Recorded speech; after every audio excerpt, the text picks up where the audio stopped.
Chose promise, chose due, 10 questions autour de ma reconquête amoureuse. Vous le savez, je suis coach en reconquête et j'ai aussi traversé cette situation. Comment est-ce que ça s'est passé? On commence le descriptif juste après le générique.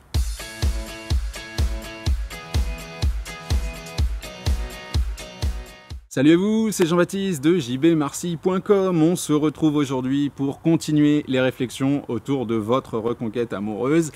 Quoique aujourd'hui, je suis pas dans le mensonge, mais si vous avez vu les deux vidéos précédentes, vous savez qu'on va finalement parler de la mienne de reconquête amoureuse. Pourquoi? Parce qu'étant donné mon métier et étant donné ma situation, le fait que j'ai mené une reconquête amoureuse, forcément cette concomitance, j'ai envie de dire, pousse à de très nombreux questionnements et j'ai décidé d'aborder donc ma reconquête à travers 10 questions, 5 aujourd'hui, 5 la semaine prochaine, qui vont, je l'espère, répondre à toutes ces interrogations.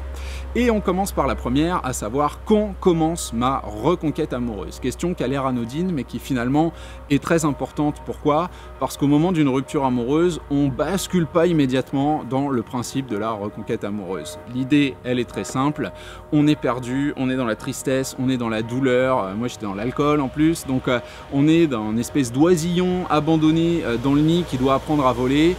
Il est bien évident qu'on ne va pas tout de suite parler de plan de vol, on ne va pas tout de suite s'intéresser à la destination. Il y a une phase de deuil à mener, une phase de reconstruction, cette capacité à se réapproprier son environnement qui en plus souvent est bouleversé. Moi je passe d'un appartement où on était 4 avec ma compagne, son frère, la copine de son frère et moi en Suède évidemment, à un espèce de sous-sol pourri que je partage avec mon demi-frère qui lui aussi est en rupture amoureuse et avec entre nous un troisième colocataire qui s'appelle Monsieur Whisky du Chivas Regal pour moi et du Glenfiddich pour lui, voilà, pour les marques, désolé pour la pub, mais l'idée elle est véritablement là.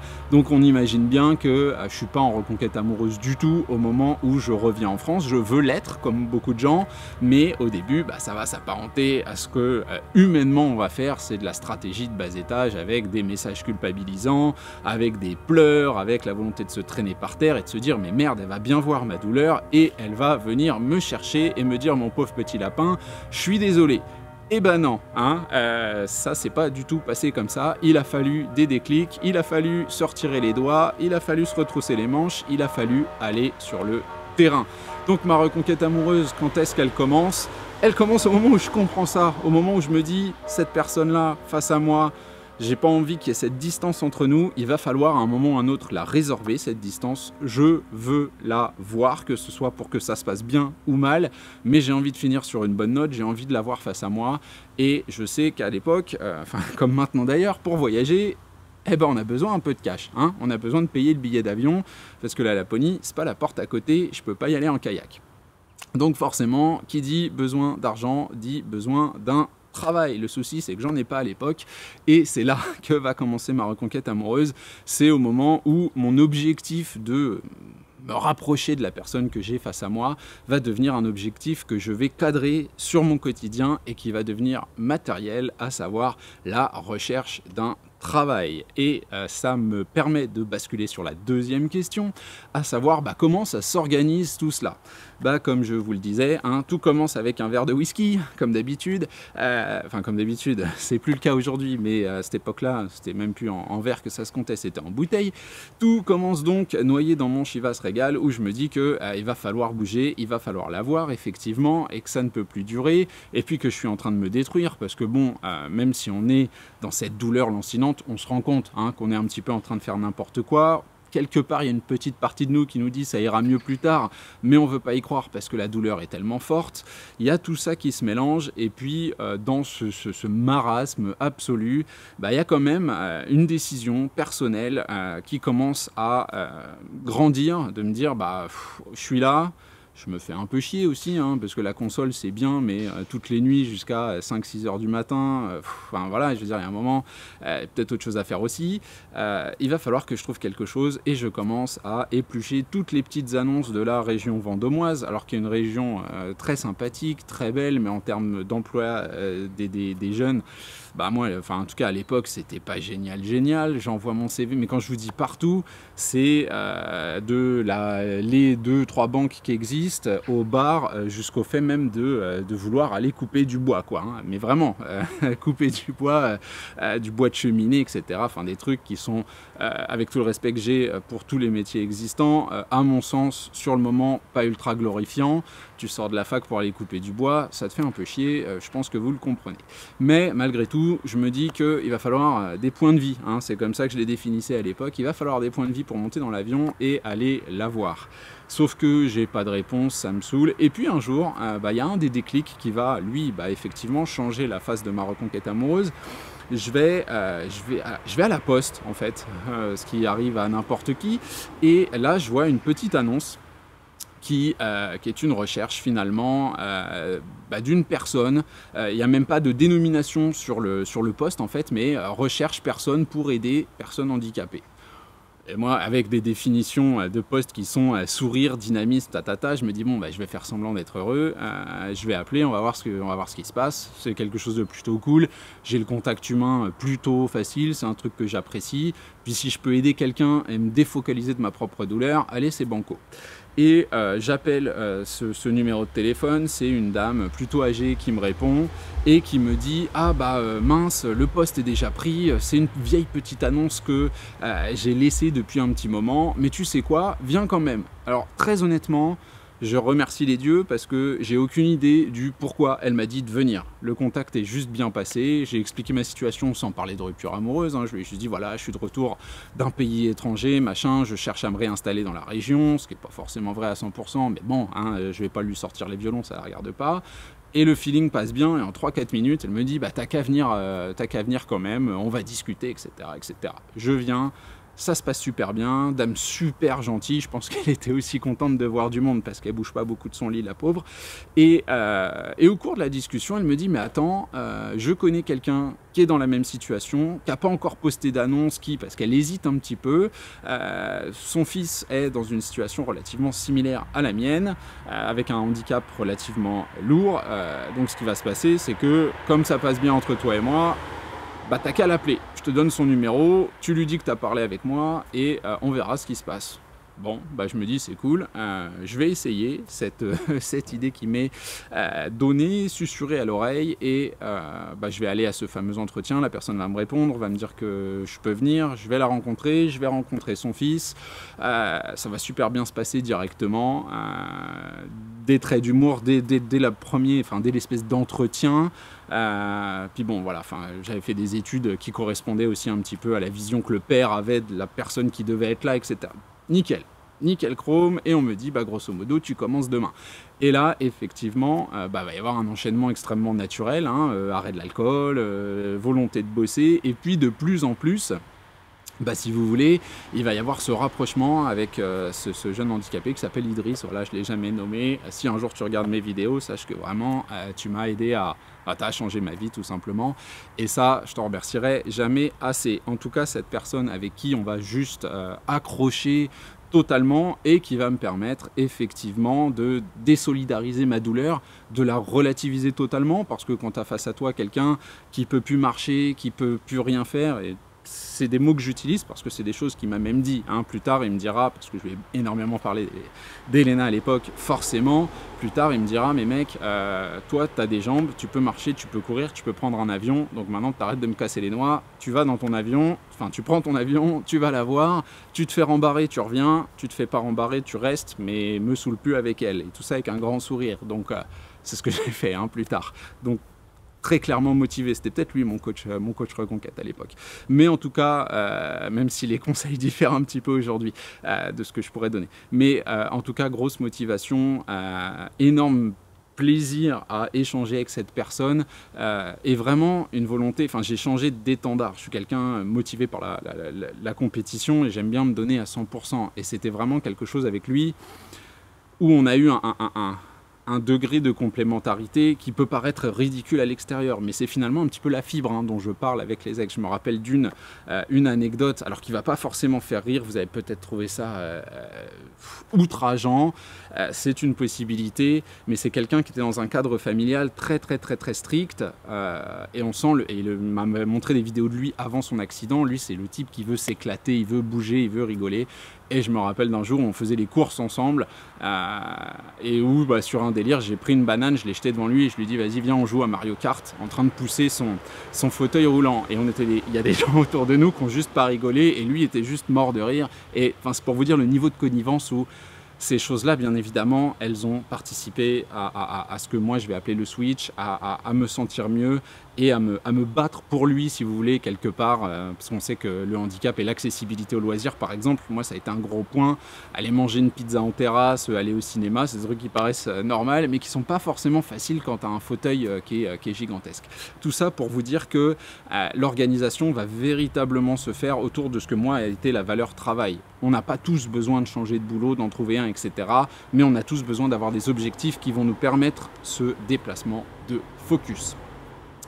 Quels sont mes changements les plus significatifs? Ça aussi c'est une question qui devient récurrente. Évidemment il y a l'arrêt de l'alcool, parce que ce que je vous ai pas encore dit c'est que pendant que je picole, je communique aussi avec Elena, donc je communique pas très bien, énormément de culpabilisation, énormément de questions, un messenger que j'ai envoyé dont je suis pas fier, mais aujourd'hui qui me fait marrer.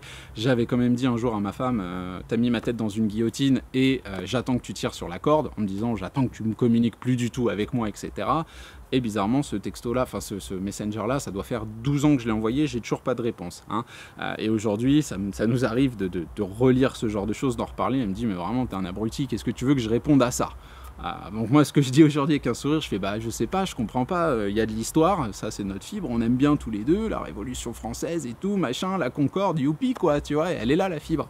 Bref, il y a aussi la culpabilité, donc forcément quelque chose qui était mauvais en termes de communication, ça et une autre communication que je vais aborder juste après qui n'était pas géniale non plus. Donc évidemment, il y a l'arrêt de l'alcool, il y a la réorganisation de mon quotidien, parce que je me lève le matin, voilà, tout simplement. J'essaye d'avoir une vie beaucoup plus saine, j'essaye d'être beaucoup plus dans la volonté de faire des loisirs aussi qui soient à l'extérieur, du tennis notamment, aller taper dans un mur, parce que j'ai pas forcément sur mon lieu de résidence des gens qui sont disponibles pour jouer aux mêmes heures que moi.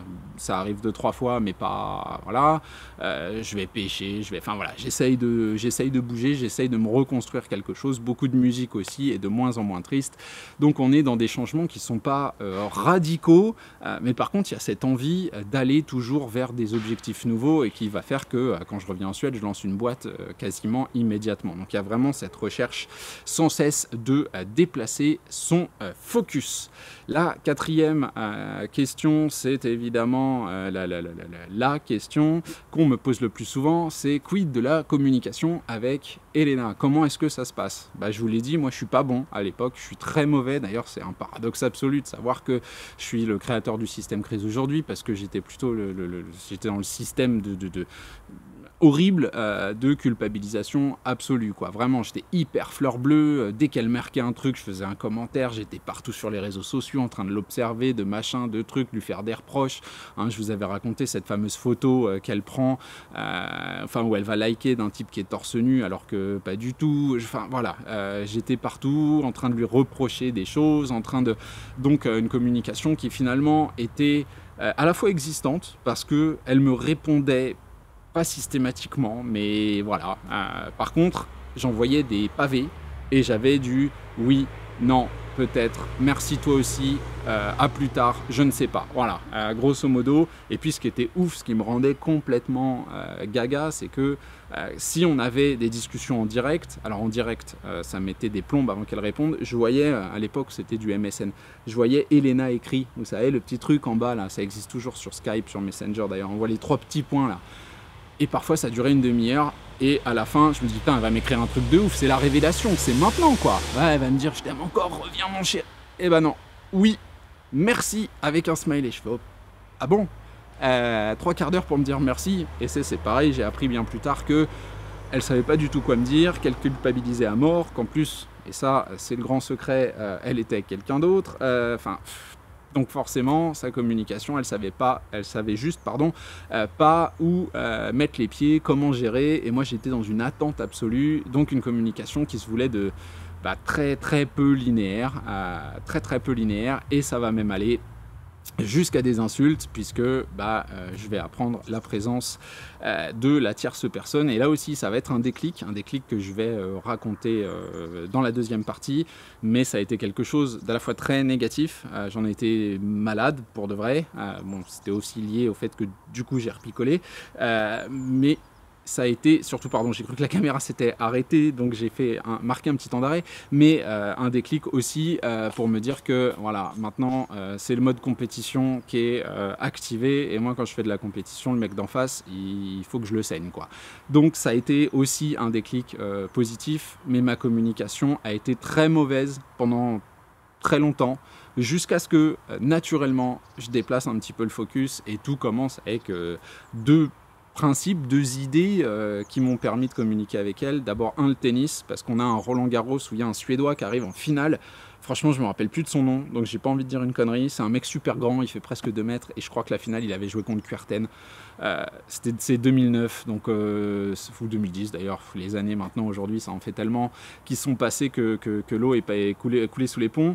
Mais je me rappelle que le mec arrive en finale, et là, je me dis, merde, un Suédois en finale de Roland-Garros, et j'en vois juste une connerie du style, oh bah lui, il doit pas venir de chez tes parents. Pourquoi? Parce qu'ici, l'XLE, bon là, il fait beau pour une fois, mais on a quand même 6 à 8 mois d'hiver, et du coup jouer à l'extérieur, la terre battue on n'en a pas évidemment, et jouer à l'extérieur, jouer le tennis sur neige, hein, je sais pas vous, moi j'ai jamais vu ça, donc forcément le mec il vient d'ailleurs. C'est nul, hein, c'est pas drôle, mais il y avait ce clin d'œil autant un petit peu violent aux hivers un petit peu rudes que j'avais découvert avant de me faire jeter en l'air, et elle m'a juste marqué oui non c'est clair, enfin je me rappelle plus ce qu'elle m'a répondu pour être honnête, oui non c'est clair, ici tout le monde en parle, ou une connerie comme ça. Et là je me suis dit merde, c'est la première fois déjà que j'ai plus de 3 ou 4 mots, ce qui est pas mal, je parle d'autre chose, elle me répond bien, j'ai mon petit smiley, on se prend pas la tête. Et si c'était ça l'idée en fait, et si c'était juste le fait d'arrêter de me focaliser sur ses sentiments, sur sa décision, sur son next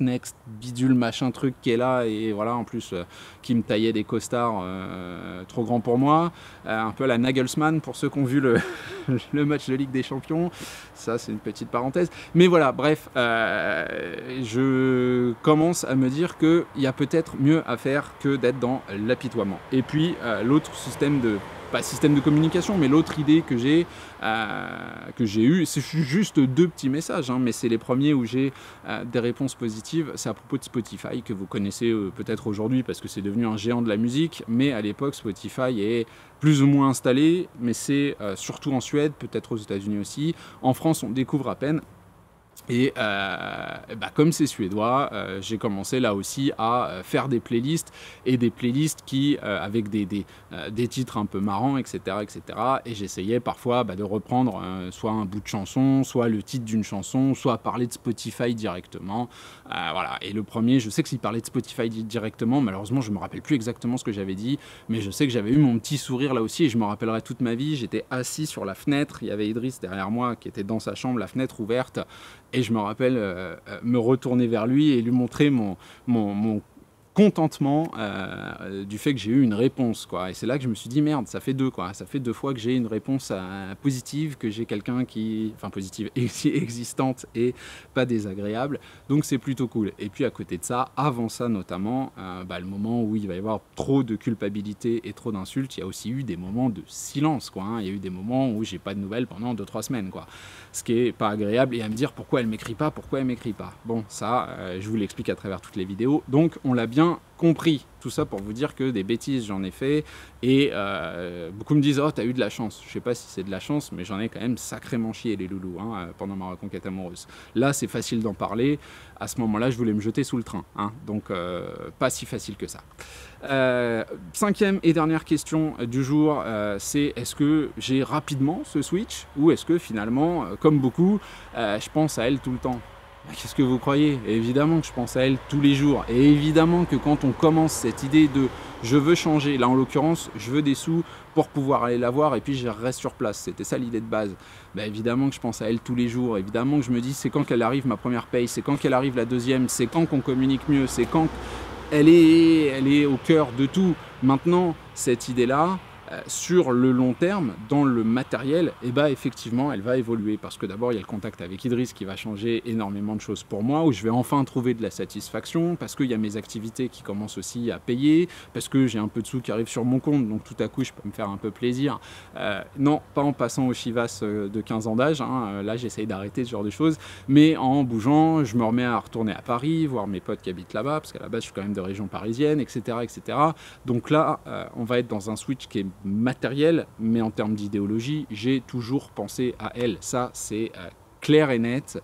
Je n'ai jamais complètement arrêté. Le switch, c'est pas d'arrêter de penser à l'autre, c'est d'en faire quelque chose qui n'est pas nécessaire pour continuer à vivre. Et au moment où, personnellement, je reviens en Suède, parce que ça va se faire, et je vais vous le décrire dans la deuxième partie, j'ai quand même mon alternative dans la tête. Mon idée, c'est de revenir comme un grand prince, de débarquer en lui prouvant, lui montrant, lui disant, parce que, encore une fois, même si j'ai vu que quelques textos souriants passaient, j'avais pas compris que c'était aussi une attitude qu'il fallait adopter en face à face, je me dis que je vais lui déclarer ma flamme, et puis que si ça marche pas, j'ai mon alternative solide, comme je vous le disais, avec Idriss, et qui serait un retour à Vendôme, et puis de lui dédicacer, peut-être pas le reste de mon existence, mais les années à venir, parce qu'on s'entendait vraiment super bien. Donc je me suis dit, voilà, je n'ai pas forcément besoin d'être en couple avec quelqu'un, je peux aussi faire ce boulot qui n'en est pas un, et puis en plus où tu n'as pas de jour de congé à gogo, quoi, hein. La personne, elle n'arrête pas d'être handicapée le samedi et le dimanche ou le jour de Noël, quoi.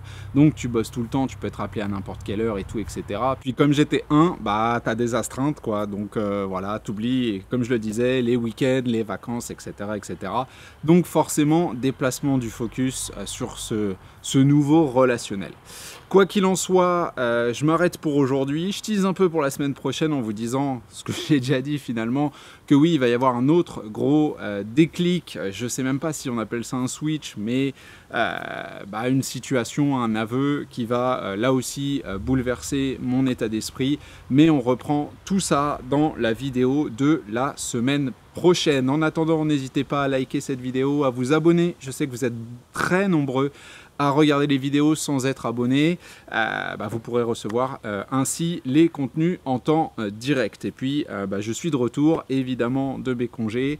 Donc, la page coaching est maintenant atteignable. Vous n'hésitez pas, sous cette vidéo et au-dessus aussi, il y a une petite pastille pour atteindre tous les contenus qui vous permettront de travailler directement votre reconquête amoureuse avec moi. Je vous abandonne là, on se retrouve donc la semaine prochaine pour continuer ces questions autour de ma reconquête amoureuse.